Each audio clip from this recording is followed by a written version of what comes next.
कभी किसी इंसान से इतना प्यार किया है कि उसके जाने के बाद लगा हो जैसे आपकी जिंदगी का एक हिस्सा भी चला गया। उसकी तस्वीर देखना, पुराने चैट्स पढ़ना, उसकी प्रोफाइल चेक करना और बार बार सोचना, वो आगे कैसे बढ़ गया और मैं क्यों नहीं बढ़ पा रहा। अगर आप भी ब्रेकअप के बाद इसी फेज से गुजर रहे हैं तो समझिए, आप कमजोर नहीं हैं। आपका दिमाग अटैचमेंट खोने के बाद इमोशनल विड्रॉल से गुजर रहा है, लेकिन सही तरीके से हैंडल किया जाए तो इस दर्द से बाहर निकला जा सकता है। स्टेप 1, रियलिटी को एक्सेप्ट करो। शायद वो वापस आए, शायद सब पहले जैसा हो जाए।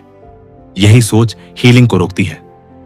खुद से कहो, हां, रिश्ता खत्म हो चुका है और अब मुझे अपनी जिंदगी आगे बढ़ानी है। एक्सेप्टेंस का मतलब दर्द खत्म होना नहीं, बल्कि उससे भागना बंद करना है। स्टेप 2, नो कॉन्टैक्ट अपनाओ। उसकी प्रोफाइल देखना, पुराने मैसेजेस पढ़ना या बार बार बात करने की कोशिश करना अटैचमेंट को फिर से जगा देता है। इसलिए no calls, no unnecessary texts, no stalking और जरूरत पड़े तो सीधे ब्लॉक कर दो। म्यूट या अनफॉलो के बाद भी मन पास्ट में झांक सकता है। इसलिए अगर सच में मूव ऑन करना है तो एक साफ बाउंड्री बनाओ। स्टेप 3, पास्ट को परफेक्ट मत बनाओ। ब्रेकअप के बाद दिमाग सिर्फ अच्छे मोमेंट्स याद दिलाता है और आपको लगता है कि वही आपकी जिंदगी की सबसे अच्छी चीज थी। लेकिन रिलेशनशिप में प्रॉब्लम्स, आर्ग्यूमेंट्स और डिसअपॉइंटमेंट्स भी थे। इसलिए मेमोरीज नहीं, पूरी रियलिटी याद करो। स्टेप 4, अपने दर्द को दबाओ मत। मन करे तो रो लो, किसी भरोसेमंद इंसान से बात करो, अपने थॉट्स लिखो, लेकिन अपने दर्द को अपनी आइडेंटिटी मत बनने दो। आपका ब्रेकअप आपकी जिंदगी का एक चैप्टर है, पूरी किताब नहीं। स्टेप 5, खुद को दोबारा बनाओ। एक्सरसाइज करो, पढ़ो, कोई स्किल सीखो, अपने करियर और गोल्स पर काम करो। अपनी पुरानी रूटीन वापस लाओ और खुद को पहले से बेहतर बनाओ। क्योंकि मूव ऑन करने का मतलब किसी और को ढूंढना नहीं, खुद को दोबारा ढूंढना है। अपने फ्यूचर सेल्फ के लिए आगे बढ़ो, अपने पेरेंट्स के लिए आगे बढ़ो, जिन्होंने अपनी पूरी जिंदगी आपको एक बेहतर इंसान बनाने में लगा दी। पास्ट से सीखो, उसमें फंसे मत रहो। अपनी ब्लड लाइन का सबसे बेहतर वर्जन बनो और उन्हें प्राउड फील कराओ। सबसे जरूरी है कि आप अकेले रहना सीखो और अपनी जिंदगी में एक ऐसा बड़ा पर्पस रखो जो किसी के चले जाने के बाद भी आपको आगे बढ़ाता रहे। क्योंकि रिश्ते हमेशा हमारे हाथ में नहीं होते। लोग कभी अपने फैसले से और कभी हालातों की वजह से हमारी जिंदगी से चले जाते हैं और एक दिन हमें अपने लव्ड वंस को भी खोना पड़ता है।